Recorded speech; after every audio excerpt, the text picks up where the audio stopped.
اللہ کا فضل اور اس کی رحمت آئے تو خوشیاں مناؤ، اللہ کا فضل اور اس کی رحمت آئے تو خوشیاں مناؤ۔ قل بفضل اللہ وبرحمتہ فبذلک فلیفرحوا۔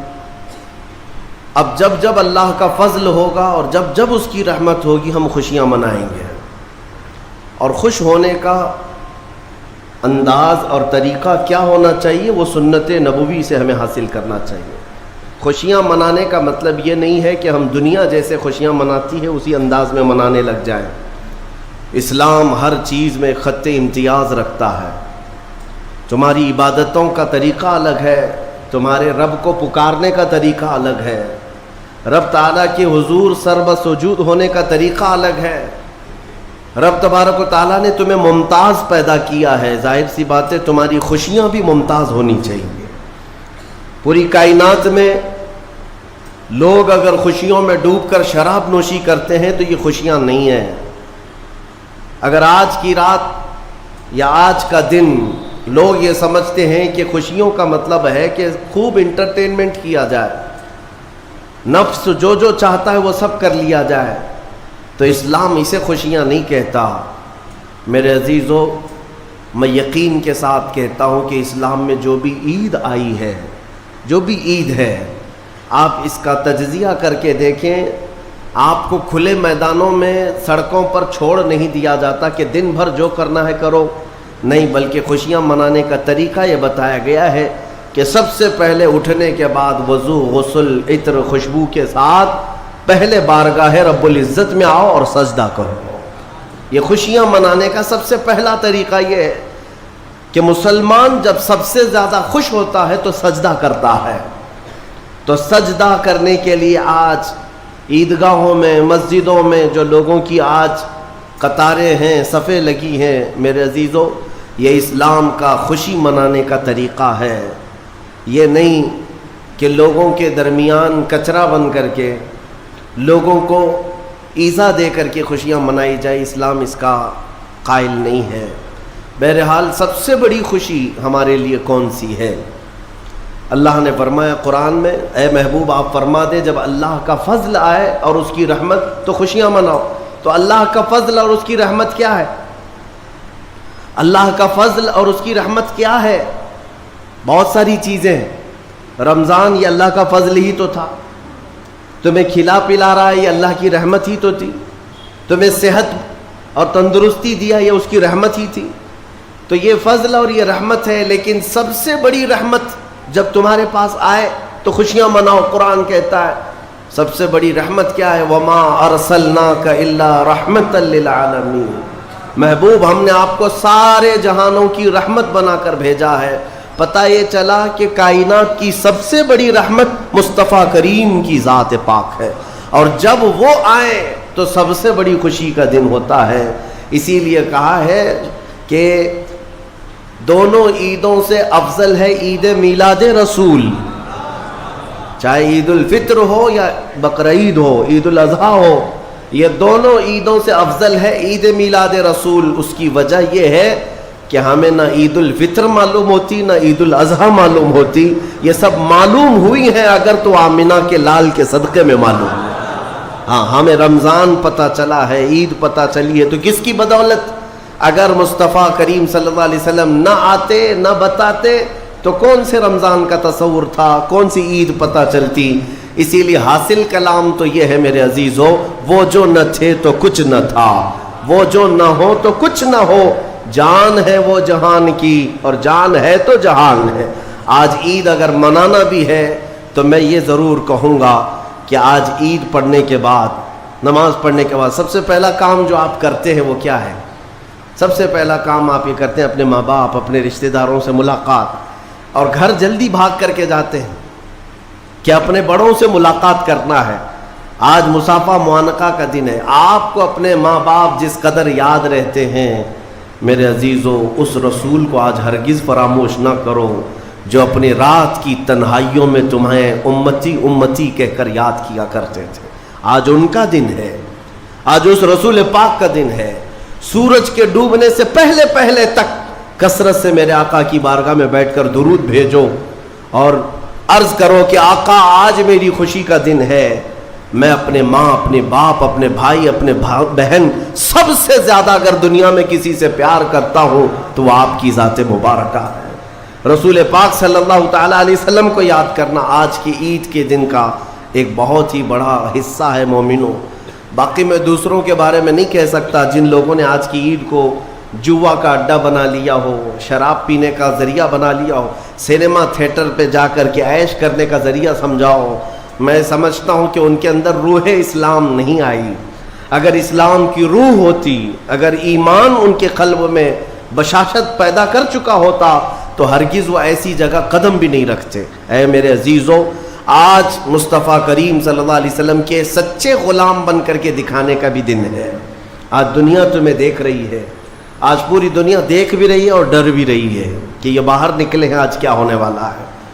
میرے عزیزو، تمہارے پاس سب سے بہترین میسج دینے کا وقت یہ ہے کہ رسول کریم صلی اللہ تعالیٰ علیہ وسلم کے غلام ان کی سنتوں میں ملبوس اپنے گھروں سے آج نکلے ہیں اور پوری دنیا میں حضور کی سنتیں عام کر کے رہیں گے اور حضور پاک صلی اللہ علیہ وسلم کے اخلاق کو پھیلا کر رہیں گے۔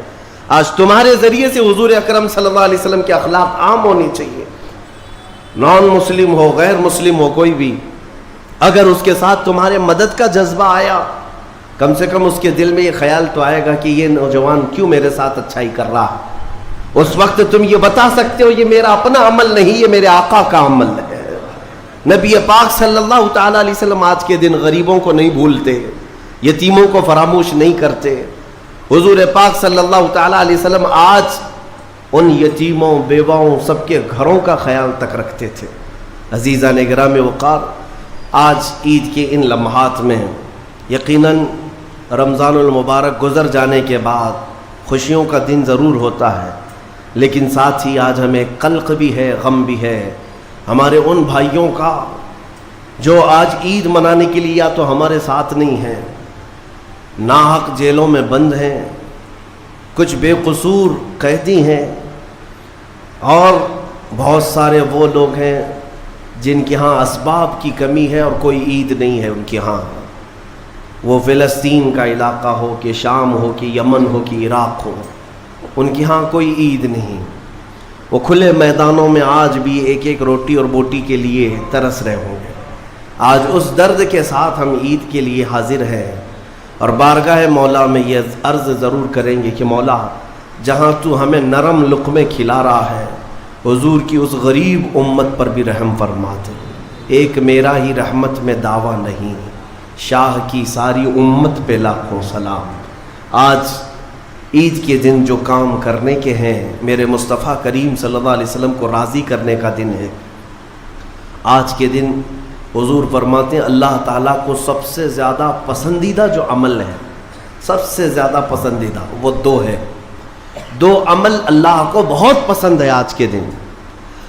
فرمایا میرے آقا صلی اللہ علیہ وسلم وہ دو عمل کیا ہے؟ حضور فرماتے ہیں پہلی چیز یہ ہے کہ اللہ رب العزت کی بڑائی بیان کرنا۔ اللہ اکبر، اللہ اکبر، اللہ اکبر، لا الہ الا اللہ، اللہ اکبر، اللہ اکبر وللہ الحمد۔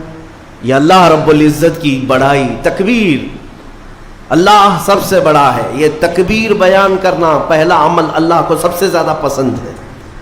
دوسرا عمل استغفار، استغفر اللہ، استغفر اللہ، استغفر اللہ، استغفر اللہ ربی من کل ذنب واتوب الیہ۔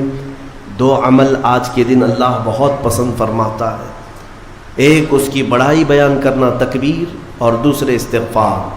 اور فرمایا کہ جب اپنے گھروں سے نکلو تو تکبیر کہتے ہوئے نکلو۔ کتنے لوگ ایسے ہیں جو تکبیر پڑھتے ہوئے آئے؟ بہت کم لوگ ہیں، سب اپنے اپنے دھن میں چلے جا رہے ہیں۔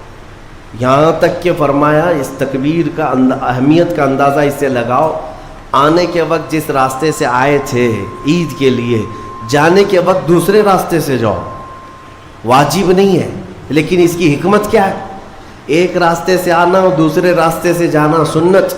فرمایا گیا کہ جب تم ایک راستے سے تکبیر پڑھتے ہوئے آتے ہو تو اس راستے پر موجود جتنے مکان، پتھر، درخت ہیں وہ سب تمہاری تکبیر کی گواہی دیں گے. قیامت کے دن تمہاری تکبیر کی وہ گواہی دیں گے کہ مولا یہ ہمارے سامنے سے تیری بڑائی کرتا ہوا گزرا ہے.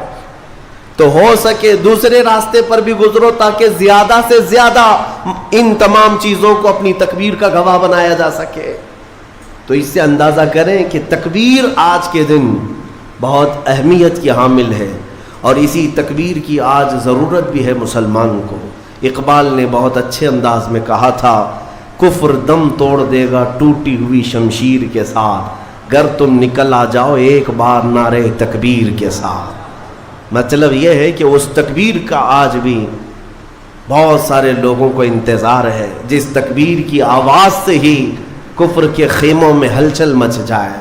وہ صرف اور صرف حلق سے نکلنے والی تکبیر نہیں ہے، وہ ایمان کی بشاشت اور توکل کے ساتھ نکلنے والی تکبیر ہے.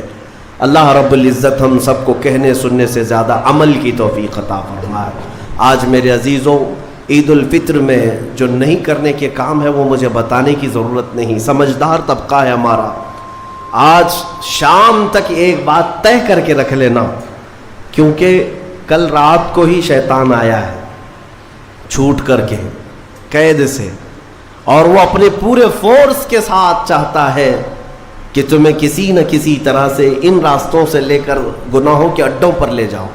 کتنے ایسے لوگ ہیں جو ایک ہی دن میں اس کے شکنجے میں پھنس جاتے ہیں، یہ ان کا معاملہ ہے. اسی لیے آج شام تک اپنے آپ کو کنٹرول کرو کہ میں نہ آج گانے بجانے، سینما اور جوؤں کی طرف جاؤں گا، اور نہ ہی بے حیائی کے اڈوں کی طرف جاؤں گا.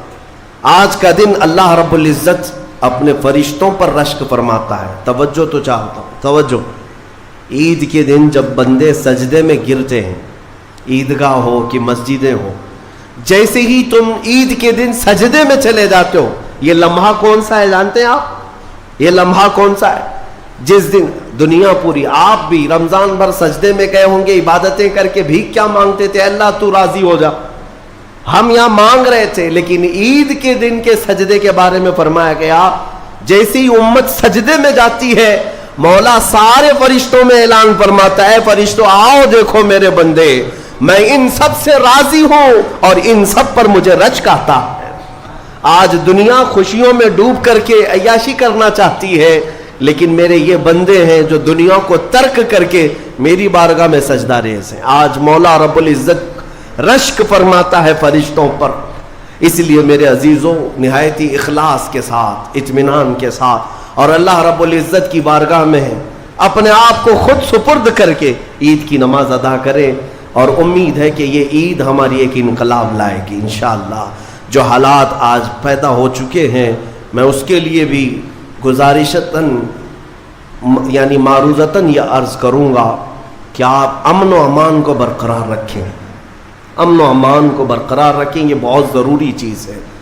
مجھے افسوس ہے یہاں کے بھی حالات اور پورے ہندوستان کے بھی حالات جس طرح سے اپنائے جا رہے. یہودیوں کی ایک بڑی سازش تھی خلافت عثمانیہ کے زمانے میں.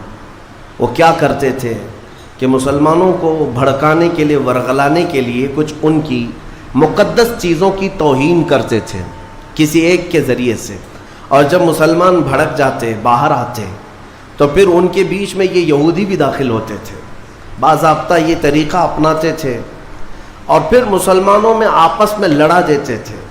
اس کے بعد وہاں سے خلافت کے خلاف اعلانات بھی کرتے تھے، اس میں یہودی داخل ہوتے تھے.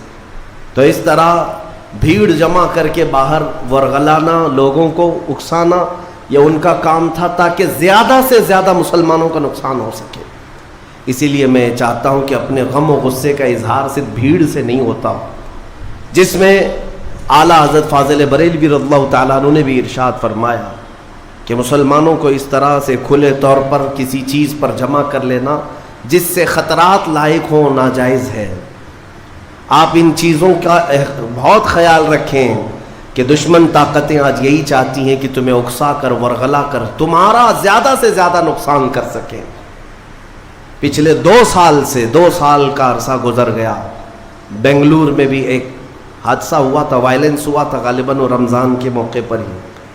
125 کے قریب نوجوان 2 سال سے ابھی تک جیلوں میں بند ہیں، کچھ چھوٹ گئے، کچھ ابھی تک باقی، اس میں کئی سافٹ ویئر انجینئر ہیں اندر بیٹھے ہوئے ہیں۔ تو یہ سب حالات دل کو دہلا دیتے ہیں۔ آپ امن و امان کو برقرار رکھیں، اور جب تک اپنے بڑوں اور بزرگوں کی طرف سے کوئی بات نہ آئے آپ کوئی بھی چیز اپنے ہاتھ میں نہ لیں، اور اللہ کریم ہم سب کو ماحول میں امن و امان برقرار رکھنے کی توفیق عطا فرمائے، اور ظالموں کے شر سے مولا ہماری حفاظت فرمائے۔ جس طرح برے منصوبے تمہارے متعلق بنائے جا رہے ہیں، کریم خدا کی بارگاہ میں دعا ہے کہ مولا ان تمام منصوبوں کو تو خاک میں ملا دے، تیرے حبیب پاک صلی اللہ علیہ وسلم کی اس بھولی بھالی امت کو صحیح قیادت عطا فرما دے۔ رب العالمین، آج کے عید کے دن جب تو سب کو نواز رہا ہے تو اس غریب امت کو مولا تو رحم و کرم سے نواز دے، تیرے حبیب پاک صلی اللہ تعالیٰ علیہ وسلم کا سچا عشق اس پوری امت کو عطا فرما دے۔ وصلی اللہ تعالیٰ علی خیر خلق محمد وآلہ واصحابہ اجمعین۔